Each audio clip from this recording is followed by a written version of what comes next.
యాదాద్రి జిల్లా భువనగిరి మండలం అనాజ్పురం శివారులోని బునాది గానే కాలువ పరిస్థితిని పరిశీలించారు రాష్ట్ర నీటిపారుదల శాఖ మంత్రి ఉత్తమ్ కుమార్, రెవెన్యూ మంత్రి పొంగిలేటి శ్రీనివాసరెడ్డి.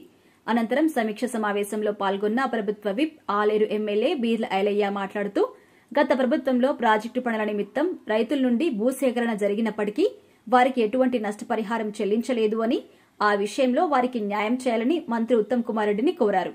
అదేవిధంగా గంధమల ప్రాజెక్టుకి సంబంధించి 1.4 టీఎంసీలు కేటాయించడంతో దానిని త్వరితగతిన పూర్తి చేస్తే సుమారు 54,000 ఎకరాలకు నీరు అందుతుందని, కాబట్టి దానిని పూర్తి చేయాలని కోరారు.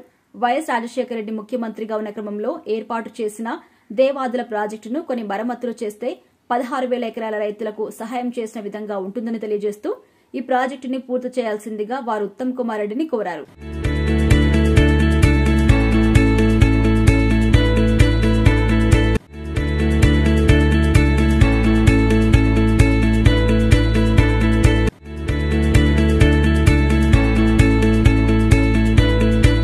గత ప్రభుత్వం ల్యాండ్ అక్విజిషన్ పేరు మీద గ్రామాలకు కాల్ చేసినా కానీ ఏ ఒక్కరు కూడా అక్కడ నష్టపరిహారం ఇవ్వలేదు.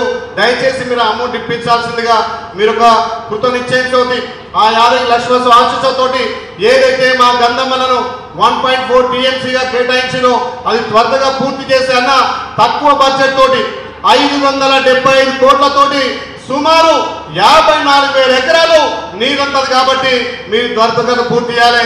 గత ప్రభుత్వం గౌరవ ముఖ్యమంత్రి రాజశేఖర హయాంలో ఏదైతే దేవాదుల ప్రాజెక్టు ఉందో దాని ద్వారా ఇలా నవాపేట రిజర్వాయర్ ఉన్న ఒక 16 కిలోమీటర్లు 148 కోట్లతోటి దాన్ని మరమ్మతులు చేపడితే ఇలా 16,000 ఎకరాలు ఒక మా ఆలేరు గుండాల ప్రాంతమే సస్యశ్యామలమవుతుంది. తక్కువ బడ్జెట్ తోటి ఎక్కువ పాల్గొనవుతుంది. కాబట్టి దానికి రైతుల ల్యాండ్ అక్విజిషన్ కాదు, ఏమున్నా కాలువలు రిపేర్. కాబట్టి తప్పకుండా మా గౌరవ మంత్రి గారు దాని మీద దృష్టి పెట్టాలి.